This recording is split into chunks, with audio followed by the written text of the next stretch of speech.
Hey there. All right, this is grade 6, unit 1, lesson 17. We're going to continue moving from all that polyhedra stuff, the solids and volumes, and we're going to continue pushing into deeper in that topic. We're going to get into exponents. We're going to be talking about perfect squares, which are flat areas, and perfect cubes, which are volume. All right, so we're just going to continue with what we've been learning in the past. We're going to start getting into those little exponents as well. So let's get started.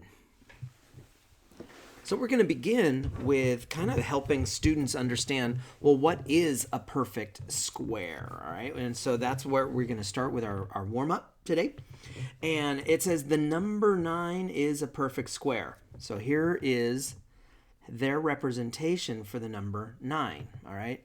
And the reason they're using this as a representation for the number 9 is because we see 1, 2, 3, 4, 5, 6, 7, 8, 9. So this blue thing or this black thing, I don't know, not the whole grid, but this whole thing, this blue thing is what they're calling 9. Now, why do you think they're calling it a perfect square? It's because it makes a square, right? There you go.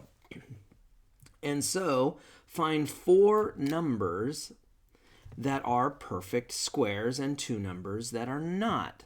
All right, well, we know that 9 is a perfect square. Well, check this out. 1 is a perfect square, because check that out. Boom, there it is.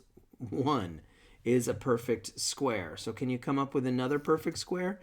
Sure, we could do like, we could say 4 is a perfect square. How do we know that 4 is a perfect square? Because look, 2 by 2 gives you a perfect square. So you've got 1 by 1 is a perfect square. You've got a 2 by 2 is a perfect square. You've got a 3 by 3 is a perfect square. Are you starting to get a sense of what a perfect square is? So we could do a 4 by 4 is a perfect square, because there you go. There's your perfect square. So really, any number times itself is going to give you a perfect square, but I don't want you to be thinking about the number times itself. I want you to think of, because that number of tiles makes a perfect square, all right? So if we were going to be talking about, well, what is not a perfect square, all we have to do is like add a cube to it. So we could take that 16, which is a perfect square, and we just add an extra square to it, and that's no longer a perfect square. So 17 is not a square or a perfect square. All right, and we didn't have to add one. We could have taken away 1 or taken away 2. We could say 5. Let's see, 9, 8. Let's do 8. We could do 8 is not a perfect square. How do I know? Oh, geez, I'm all over the place here. Because we could do kind of a thing like this. And there's my 8. My 8 is not a perfect square because we only have 8 little tiles, and it doesn't quite make a perfect square. All right, so that's the idea. A square has side length of 7. What is its area? See, there you go, square. So if a square has a side length of 7 kilometers, what is its area? Well, that means this is also 7 kilometers, which means the area on the inside is going to be 49 square kilometers. And so that tells you that 49 is a perfect square. Then it says the area of a square is 64 square centimeters. What is its side length? Well, they're telling us now that the area on the inside is 64 square centimeters. So what is its side length? Its side length must be 8 centimeters by 8 centimeters, because that's how you get a perfect square of 64. All right, so moving on. So here you have some choices. It says your teacher will give you 32 snap cubes And then we're supposed to use those cubes to build the largest single cube you can. So each small cube has an edge length of 1 unit. And so let's build that cube. Now, our choice is we could also use that applet right there. And so I'll give you a peek at what that looks like. So we're going to move over to this page, and I'm going to scroll down because I was playing with it already. There you go. And now check this out. My good friend Jen Silverman made this. It's really good. So the idea is you can move these squares around, cubes around, and if you need to lift it up, you click on it once and it changes the arrows so that you can move it up and down, and then click it again so that you can move it across, and there you go. Now, how do I move that? I moved it too far, so I'm going to rotate around. There you go. No, there we go. There we go. Woohoo! So now the idea is you're going to be using your 32 cubes to build something that is the largest cube you can with a maximum of 32 cubes. You do not have to use all 32 cubes, and that's your goal, is what's the largest cube you can make. Now I'm going to switch over because here, remember, here's a cube, and that's a 1 by 1 by 1 cube, and then here's a 2 by 2 by 2 cube. Why is it called a 2 by 2 by 2? Because every edge length is a 2. The length is a 2, the width is a 2, the height is a 2. That's why we call it a 2 by 2 by 2. Now the rule when making your cubes with this is probably we're not going to have any hollow edges or hollow insides.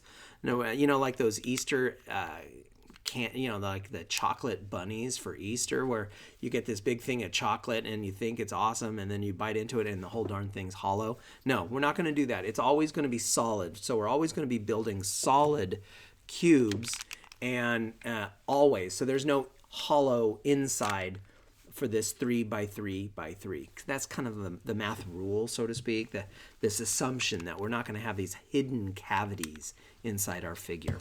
All right, so let's go back and get working on our question. So it says, how many snap cubes did you use? Well, I'm gonna allow you, parents and teachers, to allow your students to play with this, because this is just great. So let them investigate, because if the answer is wrong, that's okay. At this point, we're just investigating. We're having fun. So let your students do that. What is the edge length of the cube that you built? I kind of gave examples of what I was talking about in terms of the edge lengths.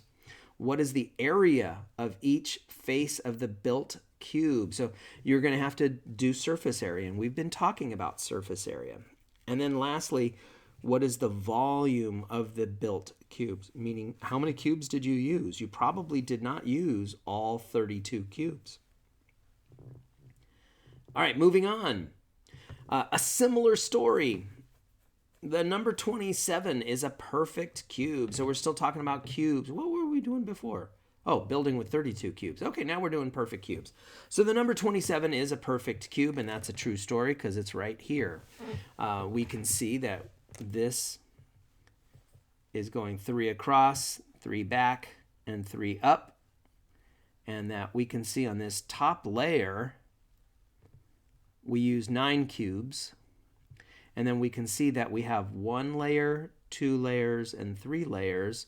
So this 9 times the fact that we have 3 layers is 27. And how did we get that 9 in the first place? That 9 in the first place was 3 times 3.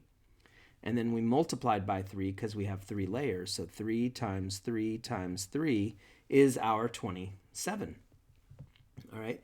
So we're supposed to find 4 other numbers that are perfect cubes and 2 numbers that are not perfect cubes. Well, what's going on? How did we get a perfect cube? We multiplied that same number 3 times. Twice to get the top row, top floor, I guess, maybe, the top layer, and then once again to get the subsequent layers. So what would we do? What would we do to get another perfect cube? Maybe we would do 2 times 2 times 2, meaning 2 times 2 is the top layer, and we have 2 layers. So that's 8. 8 is a perfect cube. How about 4 times 4 times 4? 4 times 4 times 4. Well, that's 16 times another 4 is 64. So that's 4 times 4 gives us the top layer of the cube. And then we have 4 layers. So 4 times 4 is 16 times 4 is 64. And you get the idea. Heck, we could do another perfect cube, and 10 times 10 times 10. That's 1,000. So 1,000 is a perfect cube. 64 is a perfect cube. 8 is a perfect cube. So if you want to get a couple of numbers that are not perfect cubes, pretty much all you have to do is add or subtract 1 or 2 to each of these, and that's going to give you a new number that is not a perfect cube. Because basically all we're doing is taking the cube, and we would be like removing a cube, and that's how you get a number that is no longer a cube, because you literally removed the final cube that made it, that overall shape, a cube. So a cube has side length of 4. What is its volume? So we're talking about a cube that has a side length of 4 and 4 and 4. Everything is a 4, right? So all we have to do is we have to multiply 4 times 4 to get that top layer. That's going to give us the top layer. And then we're going to multiply by 4 to give us all 4 layers.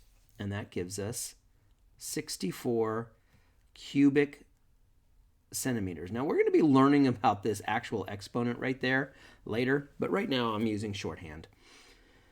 Number 3, a cube has side length 10 inches. What is its volume? All right, similar kind of a story. So we have a cube, only this time we're told that is about the ugliest cube ever. But we are told that each of the side lengths is 10 inches. So you got 10, 10, and 10. All of them, really. If you don't forget, every single edge length is 10, right? But we want to find the volume. So we know that 10 times 10 is going to give us the number of cubes in that top layer, way up at the top. And then we're going to multiply by 10 because we have 10 layers. So 10 times 10 is 100, times another 10 gives us 1,000 cubes. So we're going to write that volume as 1,000 cubic inches right there. All right, and number 4, a cube has side lengths S. What is its volume? So parents and teachers see that we're trying to get the students to start to generalize, take that formula instead of using just plain old numbers. Let's start using letters. So it's the same process. Here's our cube. And then this time, every length is an S. Every edge is a S. So what is its volume? What are we going to have to do to get that answer? Well, we know that S times S, and that kind of looks like a 5, gives us the top layer, the number of cubes in the top layer. And then we're going to multiply by another S because that's how many layers we have. So S times S times S is the volume of this cube. So another way we could do it is we could say S cubed. And that'll give us the volume of that cube. Very good. All right. So number 4, 17.4, introducing exponents. Now, ladies and gentlemen, I've been introducing exponents the whole time because instead of writing cubic inches, you see that I've been writing this, inches cubed. All right, and that's been very deliberate. It never hurts for us to start showing our students the shorthand stuff, all right from the get-go. But now we're going to deliberately get students to do this and understand why we're doing writing it the way we're writing it. So a square has side length 10. Use an exponent to express its area. So we know that the square has a length of 10, side length of 10 centimeters, which means the other one is 10 centimeters. So use an exponent to express its area. I'm not sure what they mean. So they might mean, so 10 squared is, because instead of saying 10 times 10, they want us to say 10 squared is how they might want us to do it. But then, don't forget your centimeters. What are we going to have? We're going to have square centimeters. So it's 10 centimeters, 10 squared, centimeters squared. Oh my gosh, isn't that funky? So really kind of what they're saying, let me see if I can erase this and say, okay, we know it's 10 centimeters, 10 centimeters times 10 centimeters for a square. So what is 10 times 10? 10 times 10 is 10 squared. Yes, it's 100. But right now, they want us to write it as 10 squared. And what is centimeters times centimeters? That's centimeters squared. So there is how they might be wanting us to express this. Now, the area of a square is 7 squared square inches. So another way to write that is 7 squared square inches. So what is the side length of that square? So they're saying that the square inside has an area of 49 square inches. But they didn't say 49, did they? They said 7 squared, which is 49, which automatically tells us that this side length must be 7 inches and this side length must be 7 inches. So what is the side length? The side length is 7 inches. We don't need to say squared because we're just talking about this outside side length. Now, number 3, the area of a square is 81 meters squared. Use an exponent to express the area. So remember, so we've got a square. Inside the area is 81 meters squared. And remember that 81 is really 9 times 9. 9 times 9. So that means this outside is 9 meters. And this outside is 9 meters, this side length. This side length is 9 meters. This side length is 9 meters. So that means the sides are 9. So how do we express the area using exponents? We're going to call it 9 squared meters squared. Right there. And we could have said 9 squared square meters, like that. Both of these would have worked. All right, number 4, a cube has an edge length of 5 inches. So a cube has an edge length of 5 inches. So express the volume using exponents. Well, we know it's going to be 5 times 5 times 5. So that's 5 cubed inches cubed. The volume of a cube is 6 cubed centimeters cubed. What is the edge length? So if the volume of the cube, so the whole volume inside is 6 cubed centimeters cubed, that means each edge length must have been 6, was it centimeters? 6 centimeters. Must have been 6 centimeters. 6 centimeters and 6 centimeters, because that is how you got your 6 times 6 times 6 centimeters cubed. So what's the edge length? 6 centimeters right there.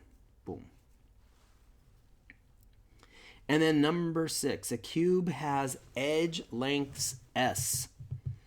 So we have a cube, and it's got edge lengths S. S, S, and S. So what is its volume? Its volume is going to be s cubed units cubed. All right. In the olden days, we might have written that as like s cubed cubic units, but we're moving towards the use of exponents in this lesson. All right. So the summary, we're really talking about getting that connection between what does 5 squared mean? It means 5 times 5. What does 4 cubed mean? It means 4 times 4 times 4. And so that exponent, right now we're not generalizing to any exponent. We're really limiting ourselves to just squares and cubes. All right, so it's time for some practice. All right, what's the volume of this cube? Meaning, how many cubes do we have? Well, we can count it. We can see that there's 4 cubes on the top, and there's 2 layers, so 4 times 2 is 8. But let's learn, let's use what we've just learned here. So we've got 2 centimeters times 2 centimeters times 2 centimeters. This 2 times 2 is going to give us 4 centimeters squared, meaning we've got 4 at the top layer times another 2 centimeters. Why? Because we have 2 layers times another 2 layers, and I'm just going to erase all that. So 2 times 2 gives us the top layer times another 2 gives us the third, both layers. So we end up with 8 centimeters cubed, right? There's our cubes, right? And you see why it's 8. So 2 times 2 times 2 is 8. And you can see why it's centimeters cubed, because we have centimeters, centimeters, and centimeters, all right? And that's very beautifully done. I love that. Man, this is good curriculum. All right, so decide if each number on the list is a perfect square. So remember what a perfect square is. It's a number times itself gives us that square. So 16 is 4 times 4. 25 is 5 times 5. 100 is 10 times 10. 144 is 12 times 12. 225. That's 15 times 15. And this is 100 times 100. So these guys are the non-perfect squares. So what's our reasoning? Well, we're just looking for a number times itself to equal these. So that's 4 times 4, that's 5 times 5, that's 10 times 10, etc. All right, number 3, decide if each number on the list is a perfect cube. So remember what a perfect cube is. It's a number times itself again. So which ones of these are perfect cubes? Well, that is, because it's 1 times 1 times 1. Not that. That's 2 times 2 times 2. Not this. That's 3 times 3 is the best we could get to get 9, but that's not a perfect cube. That was a perfect square. How about 27? Well, 27 works. That's 3 times 3 times 3. How about 64? We did that earlier. That's 4 times 4 times 4. 100? No, that's 10 times 10. That's a perfect square. That's not a perfect cube. And lastly, 125 is good. That's 5 times 5 times 5. So what's a perfect cube? Perfect cube is a number where your number times your number times your number equals a number times a number times a number is the perfect cube. So whatever your answer is, M, I don't know why I chose M. M is not your perfect cube. It's whatever your answer is when you multiply it together is your perfect cube. All right, number 4, a square has a side length of 4 centimeters. What is its area? So remember, a square, side lengths are 4, so its area is 16 centimeters squared. Number B, the area of a square is 49. So our square, but this time the area is 49 square meters. So what is its side length? That means the side lengths are 7 meters by 7 meters. All right, so that answer is 7 meters. And then a cube has edge length of 3. What is its volume? All right, so that if a cube has edge lengths of 3, that means each of these edge lengths is 3 inches, 3 inches, 3 inches, 3 inches. So what is its volume? Well, 3 times 3 times 3 is 27, and it's going to be inches cubed. Remember, we could have done 3 inches times 3 inches times 3 inches, and we could have said that equals 3 cubed inches cubed. And that equals 27 inches cubed. All right. Moving on. We're almost done. We are almost done. All right, number 5. Prism A and Prism B are rectangular prisms. A prism A is 3 inches by 2 inches by 1 inch. So this is a little bit of review. Prism B is 1 inch by 1 inch by 6 inches. Select all the statements. So do they have the same volume? Do they have the same number of faces? If you talk about the volume, like how many cubes can be packed into Prism A, well, that's the same kind of question as that one, isn't it? And then do the two prisms have the same surface area, and is the surface area of B greater than that of A? So the idea, ladies and gentlemen, is we need to build it. So Prism A is 3 by 2 by 1. So 3 by 2 by 1. There's my lame attempt at trying to draw a 3 by 2 by 1. And then the other one is a 1 by 1 by 6. Oh my goodness, what is that going to look like? I don't know. Let's make it. There's my 6. There's my 1. And there's my 1. There we go. So there's my 6. There's my 1, and there's my 1. So the idea is we need to find the volume of each of these things. We need to find the surface area of both of these things, and then answer all of these statements to see which ones are true. So as a quick recap, what's the volume? The volume is the number of cubes necessary to build each of these figures. We've been talking about this for several days now, and the idea is, imagine if you want, there's my 3 by 2 by 1. And you can see the dimensions there. There's my 3 units, there's my 2 units, and there's my 1 unit right there. And then this one is 6. So I'm going to cut that up into 6 equal pieces and draw my little lines. And there's my 6 by 1 by 1. All right, and then count the cubes. That's your volume.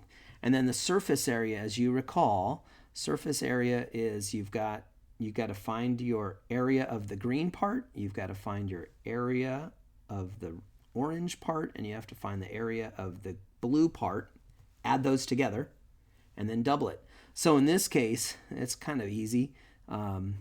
You've got an area of 6 plus 3 more plus 2 more. So 6, 7, 8, 9, 10, 11. But then you have to double it, remember, because every face has an opposite side. That green has an opposite face, the orange has an opposite face, and the blue has an opposite face. So that's your refresher course on how to get volume and surface area. And once you get those, then I want you to answer these questions. That's pretty straightforward. So big question here is, what polyhedron can be assembled from this net? And the idea is you're going to imagine cutting it out, folding it along these lines, and putting it together. What are you going to get? You're going to get, in this case, a triangular prism. All right. And then over here, what information would you need to find its specific surface area? So you remember what surface area is. In this case, the surface area is all that blue stuff. So we need to know the dimensions, don't we? We need to know all of these side lengths, and that's how we're going to find the the surface area. But here's the key, though. We're also going to need to know somehow the height of this triangle. I'm not sure just knowing these 2 or these 3 edge lengths is going to give us the height of the triangle. So we need to also know the height of the triangle. That's really cool. And then find the surface area of this triangular prism in meters. Okay, so here it is. So they've given us this, oh my goodness, they've given us this triangular prism, and our job is to find the surface area. Okay, so let's get going. So I'm going to start with green, and we're going to start by trying to find the area of this triangle. So we see that the base of this triangle is 1.2, but then we have to look back here to find out that the height is 0.8. So the area of the 2 triangles, of each of the triangles, is 1/2 times 0.8 times 1.2. So an easier way might be to say that's 0.5 times 0.8 times 1.2. That's going to give you the area of 1 triangle, but then you have to do it again. All right, and that's going to give you the 2 triangles right here. So there's our 2 triangles right here. But now we have to do, I don't know, let's do it in blue. I see this right here. This guy, it looks like a square rectangle-ish thing. And I could see that area is base, which is 1.2, times height, which is 1. So I'm going to call this the area of a rectangle. And we know that that's going to be 1.2, which is the base, times 1, which is the height. And we know we need 2 of them because it looks like we've got an opposite one back here on the other side of the tent, so to speak. So we're going to have another one. Area of the rectangle is 1.2 times 1. And of course, that's easy math to do. And then I'm going to call this the area of the floor. And I can see this floor is right down here, this part right here. And that area of the floor, oh, it looks like it's a square. Look at that. Its base is 1.2, and its length or height or whatever is 1.2. So let's call that the square. So the area of the square is 1.2 times 1.2. And so there's the 5 faces of this triangular prism. So what are you going to do to get the total surface area? Well, you're going to multiply this, multiply this, multiply this, this, and this. And then you're going to add those 5 answers together, and that's going to give you the surface area of that triangular prism. And that wraps up kind of a lengthy one. Grade 6, Unit 1, Lesson 17, where students are really getting into the idea of taking that volume and area and then connecting it to perfect squares and perfect cubes.